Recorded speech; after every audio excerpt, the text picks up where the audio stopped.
Hi guys, welcome back. What a relief, bitcoin $40,000 के ऊपर trade कर रहा है।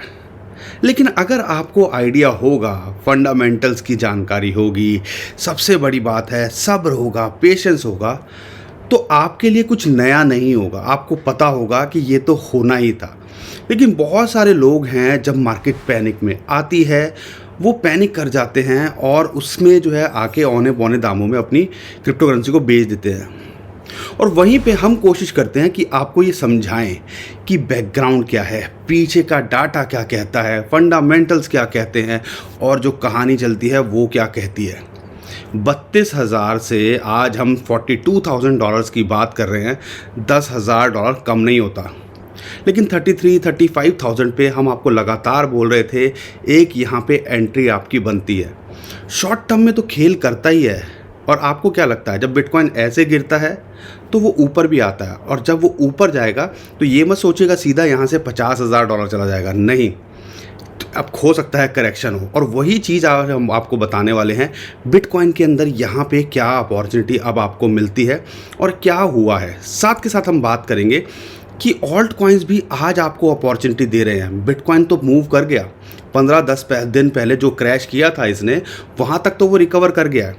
और यहाँ पे अभी ऑल्ट कॉइन्स के अंदर भी हो सकता है, क्योंकि वो अभी पंप नहीं किए हैं, बिटकॉइन को देख रहे हैं, और जैसे ही वो पंप करेंगे बड़े कॉइन्स, वो भी आपको मौका यहाँ पे देने वाले हैं। तो सबसे पहले मैं बात कर लेता हूँ बिटकॉइन की, और उम्मीद करता हूँ वीडियो को तो लाइक अभी तक आपने कर ही दिया होगा।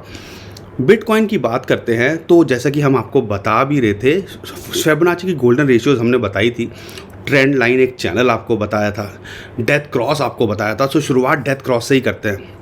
डेथ क्रॉस के अमूमन क्या होता है, जब भी 10-15-20 दिन, एक महीना हमने आपको बोला भी था कि जहाँ पे वो करेक्शन करता है 20-30% टूटता है, उसके बाद उसी लेवल के आसपास आ जाता है। $43,000 के आसपास डेथ क्रॉस हुआ था, इसने करेक्शन ली और आज देखो $42,000 पे आ गया है। तो ये क्या बताता है, जब पहले डेथ क्रॉस के साथ में 4-5 बार ऐसा हो चुका है और अमूमन होता ही है, तो इस बार कुछ नया नहीं था, और वही चीज़ अभी हमें देखने को मिली। साथ के साथ में एक चैनल का टॉप, इंटरेस्टिंग बात क्या है, जैसा कि अभी आपको चार्ट में भी दिख रहा है, जब से इसका ऑल टाइम हाई था और इसने करेक्शन ली थी, उसके बाद एक चैनल के अंदर ट्रेड कर रहा था, और जो चैनल का टॉप था उसको भी इसने यहाँ ब्रेकआउट किया है। दूसरा पॉजिटिव बुलिश सिग्नल ये है। और तीसरी बात अगर मैं करता हूँ फिबोनाची की गोल्डन रेशियो, शॉर्ट टर्म में तो आप लाइन बनाते ही हो, उसको तो इसने फाड़ के एक बार में ख़त्म कर दिया। लेकिन अगर मैं ऑल टाइम हाई से और इसका भी रिसेंटली लो देखता हूँ $33,000 का, तो अभी की जो इम्पॉर्टेंट गोल्डन रेशियो है वो है 0.23, और वहाँ पे इसके ऊपर ये क्लोज करने में कामयाब हो गया है, यानी कि अब वो इसके लिए सपोर्ट है। अगर मैं बात कर रहा हूँ, अगर ये 2-3 दिन यहाँ रहता है, यानी कि इंपॉर्टेंट सपोर्ट क्या बनती है, जो एक रेजिस्टेंस थी पहले $41,300, अगर यहाँ टिका रहता है तो ऑल गुड। अगर इसके ऊपर अगर ये जाता है तो फिर ये ट्राई करेगा, मैं आपको एग्जैक्टली बता देता हूँ। अगर ये यहाँ से चला तो इसका जो अगला टारगेट होना चाहिए वो होना चाहिए 50 दिन का जो मूविंग एवरेज है, वो लगभग आता है $43,000 के आसपास, वो होना चाहिए। और एक इम्पॉर्टेंट इसको जो है रेजिस्टेंस मिलने वाली है अगली 0.38 की, वो मिलती है लगभग $46,500।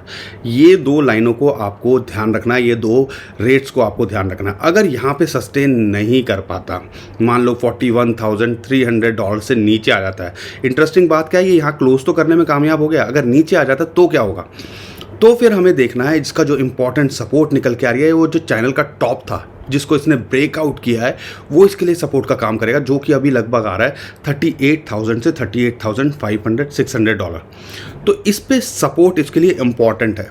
तो यहाँ पे ये चीज़ को आपने ध्यान रखना है कि कुछ नया नहीं हुआ, लेकिन हाँ हमें जो है पेशेंस बहुत ज़रूरी होता है। लॉन्ग टर्म में देख रहे हैं, और हम आपको बोल भी रहे थे फरवरी एक अच्छा महीना होता है। बहुत सारे लोग हमें गाली दे रहे थे, अरे आप तो लोगों के पैसे मरवा रहे हो, फंसवा रहे हो। अरे भैया, हमारा कोई जो है कोई ऐसा मकसद नहीं होता, और आपके पैसे फंसवा के मुझे क्या मिलना है, ना मुझे आपके पैसे से कुछ पैसे मिलना। हमारी कोशिश रहती है कि हम आपको जो 4-5 साल से बताते आ रहे हैं, और हज़ारों लोग हमारी मदद से या हमारे वीडियोस को देख देख के उन्होंने कुछ अर्निंग की है, हम कोशिश वही करते हैं जो आपके साथ में लगातार यही करते रहें। आपका नुकसान कराने का कोई मकसद नहीं होता है। और फाइनली एक बार दोबारा से बिटकॉइन ने ये प्रूव किया कि अगर आपको ट्रस्ट है, फंडामेंटल समझते हो, तो ये सारी चीज़ें आपको देखने को मिलेंगी। इसके पीछे के एक दो लॉजिक कहे जा रहे हैं, वो भी आपको समझा देता हूँ। एक तो जो है एक्सपायरी हुई थी ऑप्शंस की, उसकी वजह से भी यहाँ पे जो है कॉल्स की नई बिल्डअप बनी। साथ के साथ में जो बिल की बात हो रही थी वाइट हाउस के, उसके अंदर से भी जो कुछ चेंजेस ना निकल के एक पॉजिटिव चीज़ निकल के आई, उसकी वजह से भी हमें रात को इसका एक इम्पैक्ट देखने को मिला। यानी कि ओवरऑल देखते हैं तो मार्केट के अंदर सेंटिमेंट्स दोबारा से अच्छे हो रहे हैं। फियर एंड ग्रीड इंडेक्स की बात करें, ओवरऑल सिचुएशन देखें। अब इंटरेस्टिंग बात समझ लीजिए, अगर आप ऑल्ट कॉइन्स में हो या अगर अभी भी आपने ऑल्ट कॉइन्स में एंट्री नहीं लिया तो क्या करना चाहिए। अगर आपने ऑल्ट कॉइन्स में एंट्री नहीं लिया है, बिटकॉइन तो अपने लेवल पे आ गया है, जो करेक्शन करी थी उसके बाद पंप भी कर गया है, उसी लेवल पे आ गया है जहाँ पर वो टिकने की कोशिश कर रहा था, $42,000 $43,000।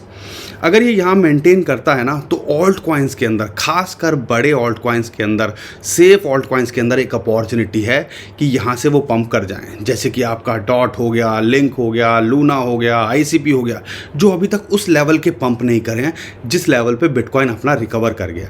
तो यहाँ पे जितने भी बड़े कॉइन्स हैं, मैटिक हो गया, तो जितने भी बड़े कॉइन्स हैं वो अब अपॉर्चुनिटी दे रहे हैं कि अगर आप इनके अंदर एंट्री लेते हो तो आपके लिए एक अपॉर्चुनिटी हो सकती है यहाँ से भी कोई 25-50% प्रॉफिट कमाने की। तो इस चीज़ पे आपको ध्यान रखना है। बाकी क्या इसके टारगेट हो सकते हैं, उसके लिए हमने वीडियोस बनाई हुई हैं ऑलरेडी। कल भी वीडियो बनाई थी इसके ऊपर, जो बड़े बड़े कॉइन्स हैं, तो उस पर आप ज़रूर उसको वीडियो को ज़रूर देखिएगा, उससे आपको इमीडिएट टारगेट्स का पता चल जाएगा। लेकिन हाँ, ऑल्ट कॉइन्स में एक अपॉर्चुनिटी अभी है। अगर बिटकॉइन यहाँ पे सस्टेन कर पाता है $41,000 के आसपास, तो सारे ऑल्ट कॉइन्स आपको भागते दिखेंगे, खासकर बड़े कॉइन्स। इथीरियम भी भाग चुका है, दूसरे ऑल्ट कॉइन्स भी थोड़ा सा रिकवर कर गए हैं, लेकिन यहाँ से एक क्विक बाउंस देखने को मिल सकता है। लेकिन यहाँ पे देखना है कि वीकेंड के अंदर, सैटरडे संडे के अंदर वॉल्यूम थोड़ा कम होता है, तो हो सकता है यहाँ पे थोड़ा कम स्पाइक देखने को मिले। हमने बस लेकिन यहाँ ध्यान रखना है कि जैसा कि हमने आपको पहले बताया था, अपॉर्चुनिटी दे रहे हैं ऑल्ट कॉइन्स, उनके अंदर अगर आप एंट्री लेना चाहते हो तो एक अच्छा मौका यहाँ पे अभी भी है।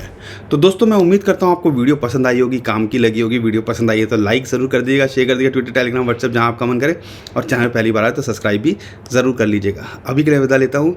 खुश रहिए, मुस्कुराते रहिए, कमाते रहिए, और लाइक तो कर दिया कीजिए। खुश रहिए, मुस्कुराते रहिए, कमाते रहिए। आपका दोस्त पंकज। थैंक यू, नमस्कार, धन्यवाद।